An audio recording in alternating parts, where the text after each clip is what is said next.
Oh, we really are? Hello, everybody. Oh my God. Can't believe we're live. Hi, guys. How are you? So, Dane down here at ZIMM'S Guitars. Nice Friday afternoon. Oh, yeah. And this is our Q&A number 4. And I got my good buddy NeanderPaul from KSLX is hanging out today. Hi. I got myself a Kramer Beretta from '86. And he's one of these Beretta freaks. He loved the old TV show and he loves the guitars.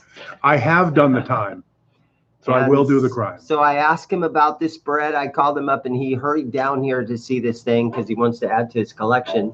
Yeah, it's pretty nice. It's got the old classic hockey stick headstock. You know, Frank, it's the angled one. The Grab angled that one. Kramer off my back bench for us. We'll show these guys. Yeah, it's the angled hockey stick headstock. Kind of similar to what they did here. This is the Focus series. In the mid-late 80s, around 86 or so, they switched from the original hockey stick headstock to this sort of pointier version of it. And yeah, so I just also got this thing too that's really cool. But which is a Focus. Here we go. Frank's going to hand us this thing. So again, this is what we believe to be a 1986. I think Kramer it's earlier Beretta. than that because in '86 they changed the headstock. This is, I think, more 84, 85. 84, 85, they changed from having the Beretta brand name down here in the headstock to the truss rod cover up here. So that's why I believe this to be an 85.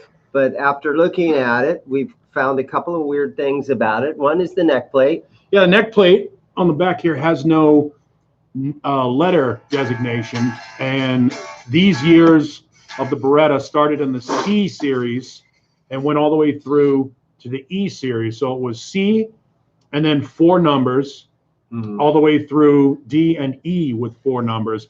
This neck plate on the back, first of all, it's bent, so you can tell that this neck has been removed and replaced a couple times. But the neck plate is definitely non-American, so that much we know. So this thing has certainly been, no pun intended, Frankenstein. And show them that. Show them the truss rod.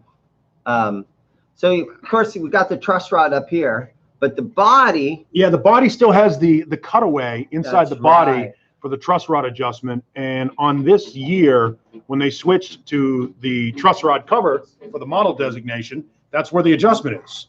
So there'd be no need. So this is definitely a Frankenstrat, no pun intended. The paint job was actually done.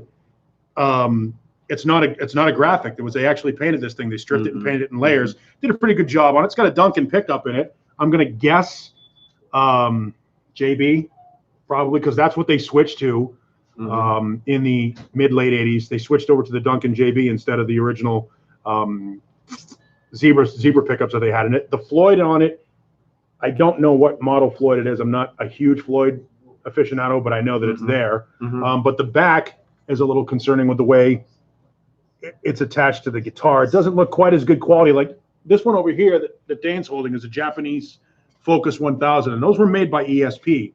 You can see how well made the brackets are and the block is on that. And a friend of mine that paints guitars, he just painted this for me. So I just got this in yesterday.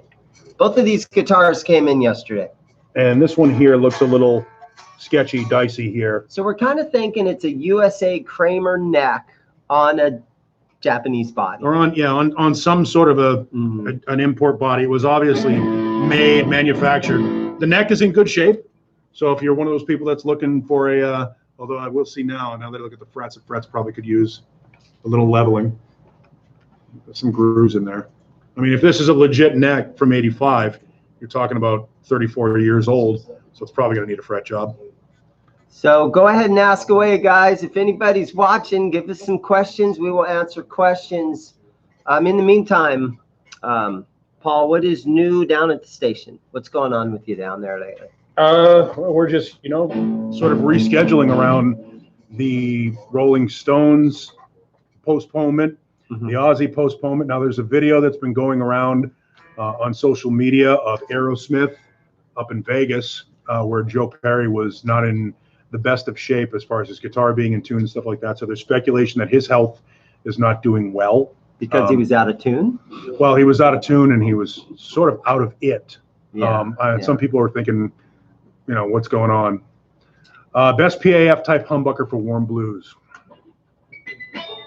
I mean, any one of the. I'm partial to Gibson's, so I'm partial to Gibson, the 490 498 combination. I like that. Applied for type humbucker. Well, there's the burst buckers. Burst buckers are good. Like I said, the 490 498 is a good combination that I like. If you want them, and again for warm blues, that's the way I would go is with the Gibsons. Or I mean, for me mostly it's any of the humbucking pickups. I think of hot pickups. I mean, they're all good for blues, aren't they? Yeah, I mean, you drive them. The blues. Here's the thing: the tone that you're going to get out of a pickup is going to be directly correlated to how much volume you're feeding it. Any decent hot humbucking pickup, roll it back a little bit, and you should have a good feel to it. I'm not going to lie to you. I think the Alnico 2s, Duncan Alnico 2s, are great. I don't know if you guys can see this, but this has the little treble bleed circuit in it. So when you turn this down, I'm in a real dirty amp right now.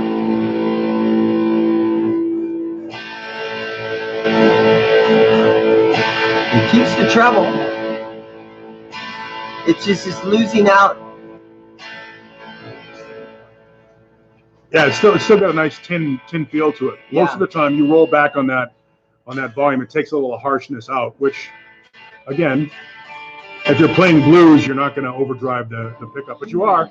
A Duncan Alnico 2 is good. I was happy to see that when I got this, that the little treble bleed was in there. It's very easy to do, but it's good to have that. So not looking good for the old Ozman, huh? Ozzy's in bad shape. I think Ozzy is sicker than we're being told, but I don't have anything to justify that. I just think that when you got somebody that gets bronchitis, pneumonia, and then ends up and gets that, he had that staph infection thing going, and then you start falling down in your house. He doesn't have Parkinson's Parkinson's disease, but he's got this like Parkinson's syndrome. It's many of the same things. It's just not the full-on disease, but it's many of the same symptoms. Some of the motor skills start to get a little bit wonky. When you start falling down, things are not good. And when he fell down, apparently he's had some rods inserted. He got in a quad accident in 2003 and had some rods put in his body to try to stabilize his skeletal system. And that stuff hurts. And some of that stuff, I guess, cracked or came out when he fell. Sharon! So yeah. Sharon! So I think he's sicker than we're being told, but you know. Just got this thing in today. Now there's a lot of guys that love these DOD pedals. And so I want to show you guys some of the new stuff that's come in lately. Issues I've always had with the DOD pedals, right, is you got to get one. Is these things, because they're really, really sensitive when you tap on them. Right. If you're going to buy one used, make sure that it's got enough spring give resistance. Otherwise, literally, if it's on the floor and you're playing loud, the vibration can sometimes set off the switch on it to get it to engage or disengage. Right. So you want to make sure that there's a good amount of resistance on that spring if you're buying them used. Some of them got this old Boss DM. What is it? The DM2. Oh, the delay, old analog delay. This thing is old and vintage, and there's this guy named Tony Crank, and you guys all know him from Crank Amplification. KRANK. And he took a look at this thing and kind of fixed it up a little bit for me. But if you look at who used to own this pedal, let me see if I can show you guys what that says. Asleep at the Wheel. No kidding. Yeah. Remember the old Hot Rod Lincoln song? So I got a No Boss pedal in here. Old vintage black label. Japanese black label. Rich is online. What's up, Rich? Yep, Rich, that's exactly what we were just saying about getting a good blues tone. Eddie Van Halen and other guitar players, guys like Blackmore and stuff, will tell you that tone really comes from the volume knob. That's why a lot of the old EVH guitars, a lot of Van Halen guitars, he didn't even have a tone circuit on it. He would just roll it back and handle everything with the volume. How you drive your amp is going to kind of shape your tone as well. So you're right, Clapton saying just roll it back a little bit. Not everything has to be on 10. That's something when you're a kid, you think, okay, well, the amp sounds great. Just put everything on 10 and just punch the shit out of it. You don't want to do that. You get older, you start to learn, okay, roll this back and get some tones, do some equalization and bring it back a bit instead of driving everything to the end. Okay, so I was Dan's saving this bringing guitar it up. for Junk Guitar Day. But Why? it's an Ibanez Geo. Why? I'll explain why. So as you can see, I didn't have a pick guard. Looks like it could have been from the autograph album, Sign In Please. Yeah. And so I had some of these imported P90s laying around. So I just screwed it right to the body, and I took the pickup and I went straight to the input jack. So there's no way that we could dial down or tune it down or a tone. Yeah, So it's going to do one thing it's going to be on full blast. all the time. Yep. There's no volume knob, no nothing.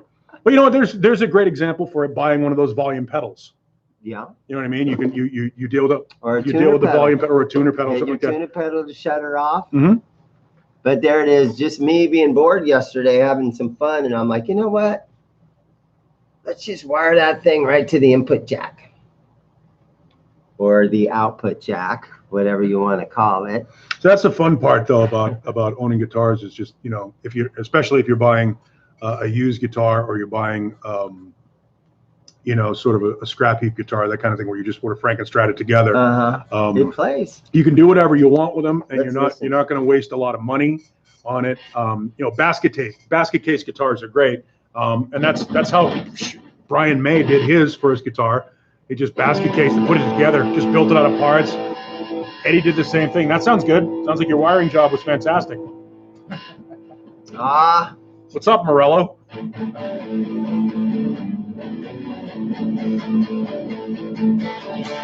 And that's it. It's got a good output, but it's the only output it's got. It's not real versatile with tones. No.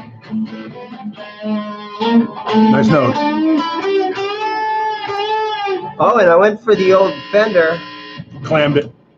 I went for the old Fender 3-bolt neck plate. Out of necessity, really. It's only got 3 bolts in it. Beautiful. That's tight. You might have to shim that neck. But hey, this thing is for sale. No, I'll give this away. That's what I'm going to do right now, guys. Well, look at that. Giving Who wants a it free guitar? away. You have to come in the store, though, within the next 3 days. And you have to say, hey, I saw your live stream, Look at that. and I want that guitar. Well, look, it's an Ibanez. Uh-huh. So it's you know, the wood, the quality parts. I mean, there you go. There's a good blueprint for you to build a new guitar. This is the freebie, guys. Uh-oh. Yeah. He wants it. He's on his way. Well, come on down. Get a free down guitar. here, buddy. Get down Look, here. you know, the body, the neck. It's still Ibanez. Ibanez doesn't make junk. That is a punk rock guitar. You watch it. And this right here, this is the perfect pedal for that guitar. The old This is Boss an old heavy metal pedal. Japanese, yeah, black label Japanese HM2. The Boss metal pedal. And you know how you dial this thing in? Just like that. Everything to 10. That's the Manowar setting. I love that band, Manowar. Great band, great pedal. So, you had a good time when Kiss was in town. I remember Kiss was talking awesome. about that. Yeah, it was good. To show you more stuff. I want to show you stuff that I got recently, guys. It's almost like the guy's in business. Shit. Yeah. So, remember the old airline guitars, right? No, Uh-oh, now we got 2 guys on their way. it's a race. Oh, Jerry says, I'll be there in 2 days. Jump in your car, man. He's only like 800 miles away, but he's on his way. So it's brand new airline and kind of unique. The sticker doesn't come off. No, that's actually in the on there. finish. Yeah, it's in finish. That's clear coated in the And it's finish. super fun. And talk about lack of tone control. There you go. There's your Nobody basic needs tone control. cool looking little guitar. I think there's a question there for you from David. What guitars does Neander own? Les Pauls primarily, mostly Les Pauls. Ernie Ball Music Man Van Halen models, Ernie Ball Axis's. I have an Ibanez Gem, an old 89 Ibanez Gem.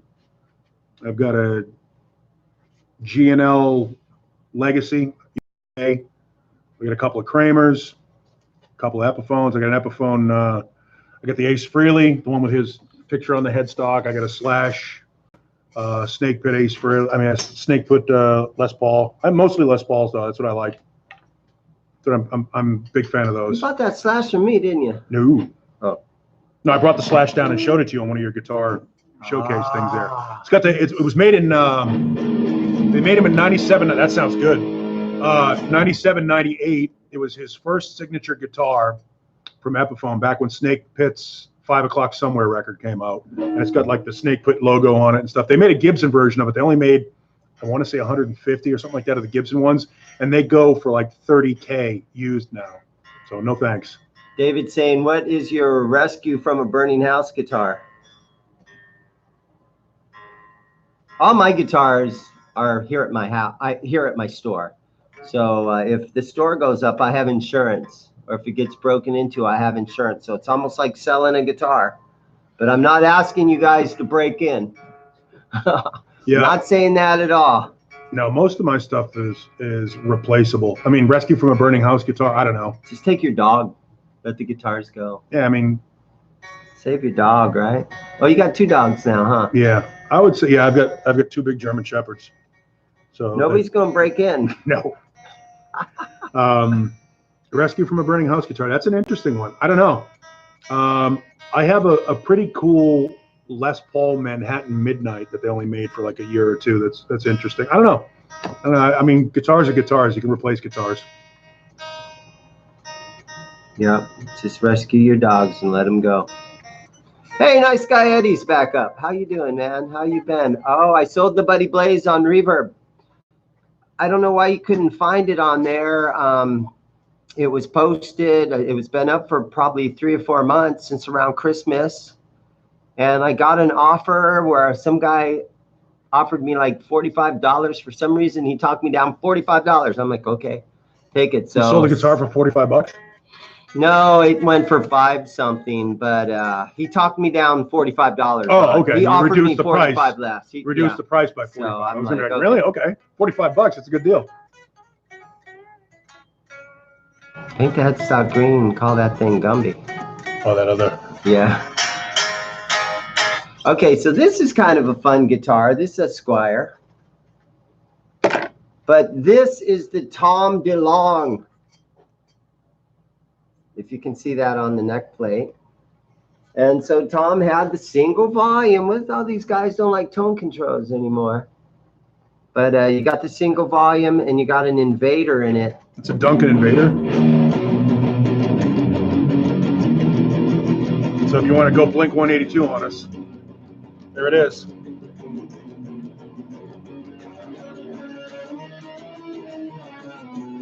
I don't know how to play that song. You're not allowed to play cover tunes. Yeah, you can't play anything online anymore. Did you know that? If you're playing music, copyrighted music online, there's like an algorithm that will red flag it and immediately shut your video down. Tom DeLonge, buy this guitar, learn some cool Blink 182 songs. As if there is such a thing. And then go out and search for Bigfoot. Go look for UFOs.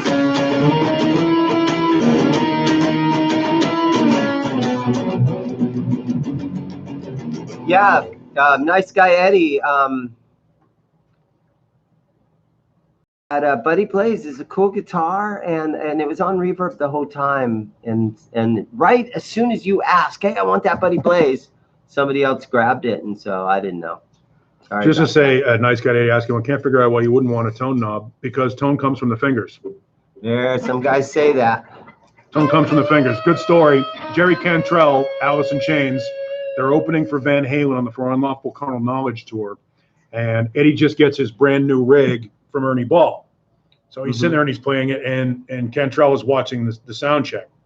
So Eddie's like, hey, check out my new guitar, check out my new guitar. And you want to try and play it? And he pulls it off and he gives it to Cantrell. Cantrell starts playing and he goes, wow, I don't sound like Eddie. Hands it back to Eddie. He starts playing it and it sounds like Eddie. It comes from the fingers. Ted Nugent, same thing. Ted Nugent, another guy that has a tone that comes from his fingers. The way that their fingers hit the neck, and tone comes from the fingers. Fingers and a little volume knob, and you can do anything you want. That's really why, that's the beautiful part about a guitar.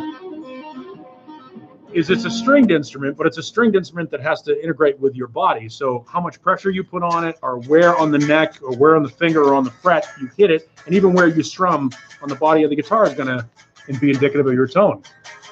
So you don't need a tone knob; it just helps. Explain piano players then, why some guys sound like... Right. Same thing though. It's their touch. Same thing with a piano. Piano's a string instrument, but it's also a percussion instrument because there's a little mallet that hits the string, and that mallet is got a felt. It's like felt, and based on the touch of the player and how they do it, how that mallet hits the string is going to sort of give you how much that string vibrates and gives you that tone. That's why acoustic guitars is the best way to learn touch. You know, I'm a bass touch. player, and we're talking about tone knobs. On bass, I have never once on a gig intentionally rolled my bass tone down. And there was one show that I did, and I must have been having a bad night because I'm playing boom, boom, boom, boom, boom. I'm playing, I'm like, what is wrong with my... And then finally, after like 2 or 3 songs, I look down, my tone knob is all the way down. Muddy. Yeah, and I played the first 3 songs like, yeah. Turned it back up and like, okay, I'm okay now. But there's another great example. So you play with a pick or with your fingers? I play with a pick. All right. See, there's a difference too. I'm this kind of a pick. Because when you play bass with your fingers, now you've got not only these fingers that'll help you with your tone, but also these fingers. And how you hit and where you strike the string and how you pluck the string is also going to shape your tone. Tone comes from the fingers. Jacob, what's his name? Can't hardly read that. Broken Marshall head logo. Do you have the Marshall? Oh yeah, that is the. Yeah, over there. There's a what's that? It's a Hayes. The Marshall 30. Hayes. Yeah. Marshall Hayes 30. I do still have that. Yeah, the M is gone. Down here. That's an Arshall. Little tiny tube amp. Sounds good. I think the criticism of that amp is maybe they were made in Vietnam. Yeah. Maybe that's the reason they kind of have a bad reputation. But I do want to sell you the amp. They sort of have a bad reputation, but to me, from what I've heard by just playing through it down here, it's cool. Guitar snobbery is an interesting thing. If the amp sounds good, who cares where it was made? I guarantee I can put on, 6 different albums, all right, of a band, whatever the band is, and you can't tell me what country of origin that the amplifier was made in, that the guitar sound comes from. You know what I mean? Who cares? I know, but let's not ruin it for everybody. I know. Bad news, but hey, Matt, you're on. How you doing, Matt? It might have been a big deal years ago, but Asian manufacturing now, the parts, Jesus, most of the American manufacturers are building their guitars with Asian parts anyway, because that's who makes them. Right. That's where they're manufactured. There aren't a lot of American, potentiometer companies anymore, because there's not a whole lot of money, not a whole lot of profit margin in it. They're made cheaper in South America and over in Asia. So, what you're paying for with American guitars, more often than not, A, you have to pay for American labor, which is worth it. You should buy American if you can. And B, the paint job, the difference between polyurethane and nitrocellulose. Nitrocellulose takes hours and multiple coats to get a good finish on a guitar. Whereas polyurethane, you just slap a coat of it on there, and then you slap some clear coat over the top of it, and it's done. Nice guy. And you're paying for the grade of wood too. Nice guy Eddie says that he plays with a pick and uses his finger a lot of times, and I do that too. My job before I had the guitar shop down here, I was a tile layer, and I would swing hammer all day long. And this knuckle right here, I'm getting old, guys. This knuckle right here, it gets sore. So when you're rocking that pick and you're gripping it tight and you're just playing bass, sometimes if you got a 4-hour gig, sometimes I suffer with a little bit of pain in this joint right here, although it feels okay now. Getting old sucks. But then if I'm in too much pain, I'll start doing this thing. Getting old sucks. I'm not going to lie to you. Sucks. The interesting thing about that is, no matter how you pick, if you retracted. If you hold a pick too tight, you end up getting like tendonitis and stuff like that in your hands. Hey guys, how you doing? Good, yourself? I'm doing good. So customers. You get tough. Bunch of customers. You get sore knuckles and stuff, and it is sad because being a buy, sell, and trade store, I get 70 and sometimes even 80-year-old guys, and they're like, I've played my whole lives and I just can't play anymore. And it is sad. I had one guy, and he said, my left hand is so sore, and he's like 80 years old. I'm going to learn how to play lefty. And I'm like, wow. Why not? Sure. Actually, if you're left-handed, playing right-handed is the way you want to go, because your left hand is your dominant hand. And so that being your fretting hand, that's the way you want it to be. Your dominant hand should be the one that you're fretting with. That's why guys like Hendricks playing left-handed as a righty, you know, that was a thing. Repairs. You do a lot of stuff here. I mean, he can build a guitar here. Yeah, but mostly I just do string change outs. Yeah, things like I'm not doing neck resets on acoustics or anything like that. Right. Yeah, but like, you know, he'll do a pickup swap or some soldering, stuff like that. If you need new pots or your intonation adjusted. David says no guitar holds its value like Gibson. So what are your thoughts on that? It's a little bit of cork sniffing. It's true. It's true, but it's cork sniffing. I would say that a lot of Gretsches, old Gretsches, hold their value. Rickenbackers hold their value. Gibson is a well-branded guitar, but like any other company, they go through ups and downs. I think a lot of time you're paying for the name, obviously, and then some of them the prestige. You know, different models, depending on how in demand they get, become more valuable. Not every Les Paul goes up in value. Not every Stratocaster goes up in value. Different guitars are worth more now than they were when they came out, based upon scarcity or somewhere along the line, somebody famous made that guitar. Like, I mean, the Fender Jaguar wasn't really a guitar a lot of people wanted to play until Cobain played it, you know, and now a lot of people want to play them. Acoustic guitars, Martins hold their value. Martins go up in value a lot. Acoustic guitars, old acoustic guitars will increase in value. This thing is kind of cool. They only made these for a couple of years. The Gibson Nouveau. I do have a Gibson. Gibson Nouveau, which was Japanese. Frank, what year did they make these things? 88. Yeah, they only made them for like a year or two, right? 86. Yeah, same years that they made the was it the SG90s, whatever they are, the ones that they only made them for like 2 years with the Kahler. I have a really beautiful version, really beautiful example of this guitar. This was yours? Yeah, it was mine. We did trades, and he was like, I don't play this thing, but that doesn't mean you guys wouldn't want to just love this guitar. I like this. I like that guitar.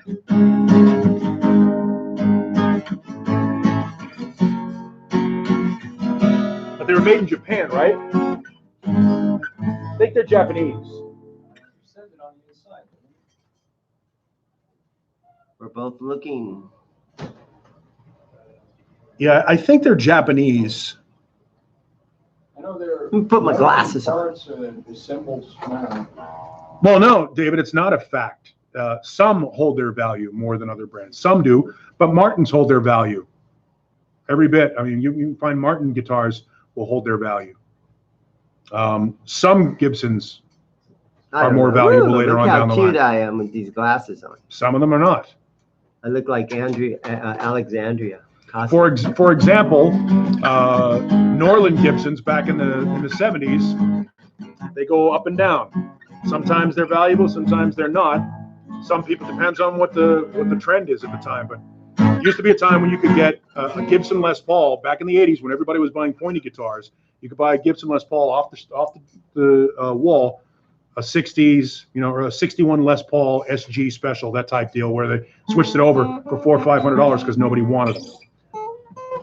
So they don't always hold their value. Not every guitar holds their value. Not every Gibson holds its value. But compared to most other companies other than Fender, they really are at the top of their value game. The reality is that Leo Fender and Les Paul got it right. They got I it thought right. there was going to be a hold because they went bankrupt last year. I thought there was going to be this whole pre-bankruptcy fad, or how cool is it going to be? I had one before the bankruptcy. That's not going to happen. No, but you know what though? From what I understand, the new CEO of Gibson is a fanboy and understands the legacy of the brand, and is doing everything he can to bring back that Tiffany category of Les Paul and the Gibson guitars overall. I mean, let's face it, the best-selling guitar, believe it or not, that Gibson sells is not a Les Paul, it's an SG. The SG sells because it's essentially the same guitar, a little bit less mahogany in the construction, because it's flat and not arched. It's a little cheaper to manufacture, and more often than not, they're a cheaper guitar. You're getting essentially the same guitar because it's the same neck as it's on a Les Paul, but it's attached to a slab piece of mahogany versus the arched, routed out, and some of them aren't even routed out anymore. Now they're going back to true solid body Les Pauls, which is awesome. But the SG is the best selling guitar that Gibson makes right now. So again, if you guys are just coming on right now and watching us, this is NeanderPaul from KSLX right here in Phoenix, Arizona. Being able to play guitar has helped a little bit, only in that it just allows us, when we do like song parodies and stuff in the studio. My partner Mark is actually a better guitar player than I am. But yeah, being a musician it absolutely helps with doing radio, because you can speak to musicians on their level sometimes, and they like that. You know, a good musician will see through a bullshit radio guy pretty quick. Yeah, so he's got a question about volume pedals there. Well, I mean, a good distortion preamp, actually, to be honest with you, if you really want to play in your bedroom and sound great loud and stuff, buy a modeler, buy a pod, or or have one of those, like those Fender Mustang amps with the headphone outlets and stuff like that, and then just drive it in your headphones. If you really are worried about if you have a high gain amp, you can put a volume pedal in the effects loop and then turn your amp up loud and then turn the volume pedal and way suppress down. it like a power soak. Right. That's always a fun thing to do. You might be right, Eddie. The 2019 stuff, the expectation for Gibson might be that their quality is better, and hopefully quality control does improve. I mean, let's face it, it's been spotty over the years. That's why everybody says, you'll see if you go to any guitar forum, especially Gibson guitar forum, somebody will say, I'm looking at buying an SG. What are the good years? I'm looking at buying a Les Paul. What are the good years? And quality control can actually vary from guitar to guitar. Depends on the mood of the person, working on the guitar at the time, whether or not they're distracted by something else going on around them, just the day of the week it is. I have a 2012 Les Paul Gold Top Deluxe. And a couple of guys have said 2012 was a bad year. And I'm like, oh, what? So I don't know about those good years. First year transitions with guitars with new pickups and stuff have a tendency to be spotty because they haven't quite figured out how to dial everything in. So sometimes that's an issue when they put a different pickup combination in guitars. Like there are some years where they put the Burstbucker Pros in, and then they switch over to 490, 498 or whatever it is. Sometimes, depending on the grade of wood that they're using, the amount of lacquer that's on the guitar. I mean, just quality control, it varies. And that's what you get when you get handmade guitars. I mean, don't get me wrong. They have the CNC routers and everything is sort of automated to a certain point. But when you're talking about American-made guitars and they're being finished by hand, and a luthier that's carving stuff and sanding things, I mean, the variances on every neck is going to be different because you can't eyeball it unless you got a micrometer in there and you do one scrape and then you put the micrometer on it, one scrape and put the micrometer on it. You're still going to get a variance on there from guitar to guitar. But generally, quality control, from what I'm hearing, and the new Gibsons is good. I love the fact that they're going back to actual solid bodies and not routing them out and chambering everything again. They're not doing the chambering stuff anymore. Well, I think they are on some models, but not on most of them.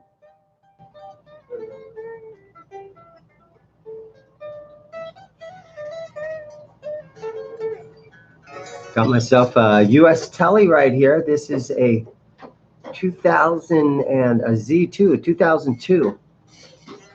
Interesting. The Tele is another guitar that goes through resurgences off and on over the years. You get guys like Tom Morello will play a Tele, or John Lowry, John 5 plays a Tele. Jim Root from Slipknot plays a Tele. It's an interesting guitar, not necessarily made for the shredder, and yet remarkably versatile. Again, going back to Leo Fender getting it right on day one. Almost every guitar that Leo Fender designed was a pretty good guitar. Once he left Fender, that's when a lot of that stuff got spotty. You'll notice that. And then when he went to Music Man, he wasn't allowed to build guitars for a while because he had signed what they call a non-compete, which means he wasn't allowed to do it, even though the Music Man Silhouette was designed by Leo Fender under the table. And then the last design that he made was the Legacy, which I have a 96, 97 G&L Legacy USA. That was his final version of the Stratocaster. And he went back to the 3-bolt neck because there was nothing wrong with the 3-bolt neck design. Fender screwed it up when he left the company. But he and George Fulton knew exactly what they were doing when they built that thing. You don't need a 4-bolt neck. As long as the neck pocket is cut correctly and the neck fits properly, you're fine with it.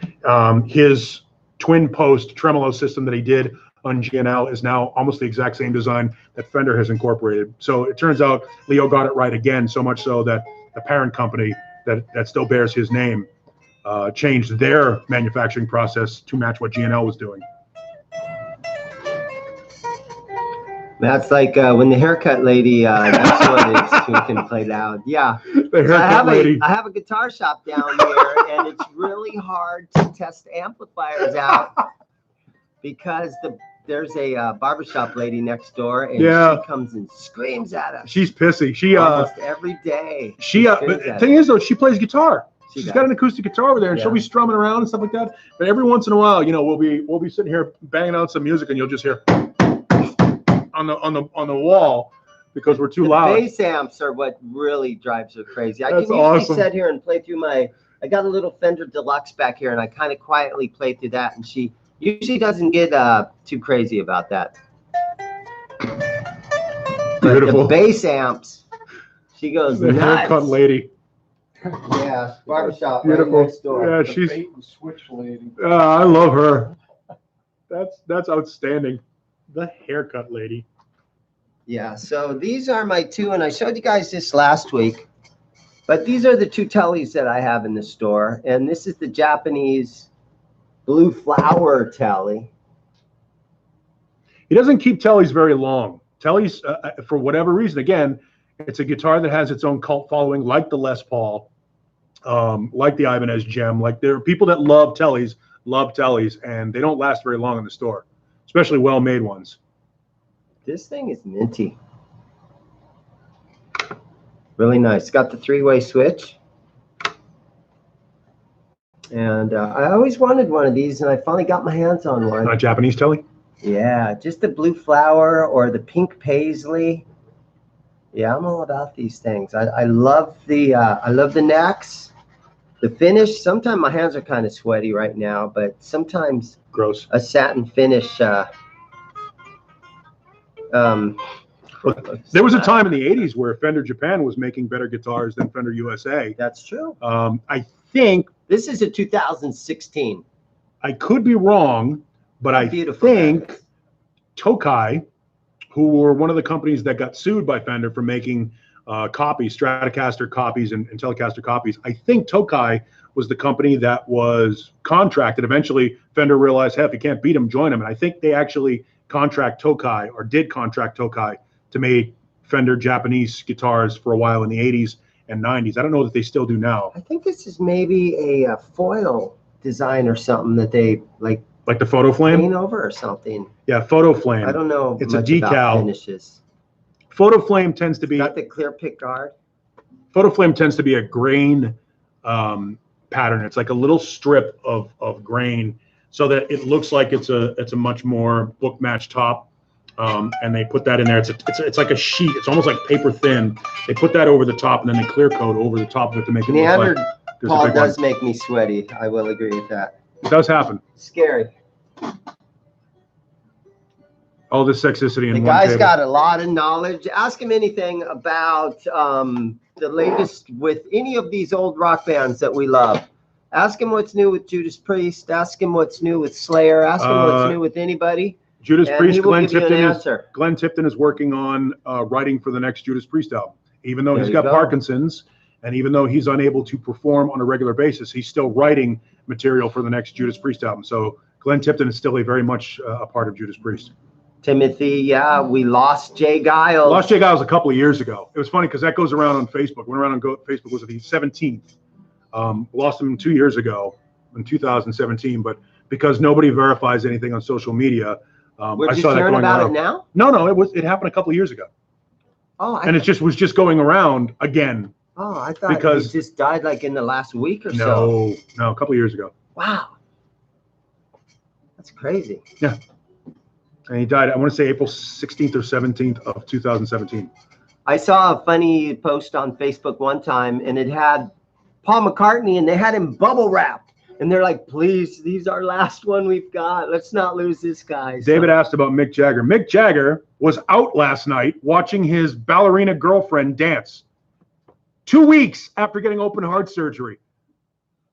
2 weeks. He's better than us. Was it open heart where they actually had to? Yeah, they had to put like a up? stent in there and Oh, all that shit. It was like easy, Those stents Easy. are easy. 2 weeks ago, Mick Jagger has to have open heart surgery. A week later, he's taking pictures outside of the hospital, walking around in the garden. And last night, he's out watching his ballerina girlfriend perform. Good for him. How old is she? Is she like 18? I think she's in her 20s. Yeah. Oh my. But here's the thing about that. There was a time when you That was heard acceptable. when you heard the words open heart surgery. Open heart surgery meant 6 months in bed. It took you 2 weeks to be able to get out of bed to take a piss. And Was it open heart, or was it where they just send that little thing up to a little balloon up to the? What, like angioplasty? Yeah. No. I think, look, anytime they cut you open and they start screwing with your heart, yes, that's some dangerous stuff. That is. Yeah. No, They're thank getting you. really good at stuff nowadays. Connecticut College, the pride of New London, right across the street from the U.S. Coast Guard Academy. I had an ex-girlfriend that went to Connecticut College. That was Timothy Hawkins was asking about What'd you do? What? Why is she an ex, man? What'd you do? She's an ex because we were fucking 18. Say the F word. I didn't say the F word. That's why I muffled it. Okay. Matt's asking about Genesis tour and Well, no.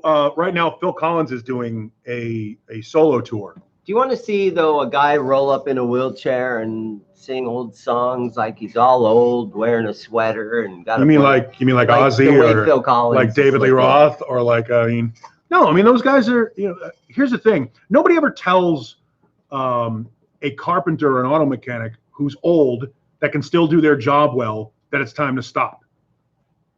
So as long as they can go out and do their show, an entertainer, and how entertaining is as long as they can go out and do the show and make it good, I would rather see a 60 or 70-year-old Phil Collins or Ozzy Osbourne or David Lee Roth or Sammy Hagar. You gonna tell me Sammy Hagar should quit because he's old? No, man. Right. Sammy's looking good at 71 years Right. old. So nobody ever tells an auto mechanic when they get old they have to stop. As long as they can still do it, I say do it. I don't care. I heard a new Sammy Hagar song, and it was really good. I'm a huge Michael Anthony fan.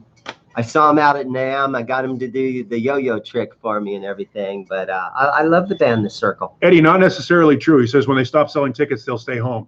I don't know if you've been to a Faster Pussycat show recently. Hi, how are you? Good, how are you? Can I help you? Oh, we're doing business now. So I have a bunch of guitars. Okay. A bunch of guitars. I love hearing that. Okay, guys, here's what we're going to do. We're going to wrap it up for today. I want to thank NeanderPaul for hanging out with me today. And it's almost 3 o'clock anyhow, so I always go over and watch the Philip McKnight live stream at 3 o'clock. Look at him promoting another guy. I highly recommend you guys do that. And again, How many guitars do you have? NeanderPaul from KSLX. Thank you guys for watching. Peace out. 10. Later. 10 guitars. Yeah.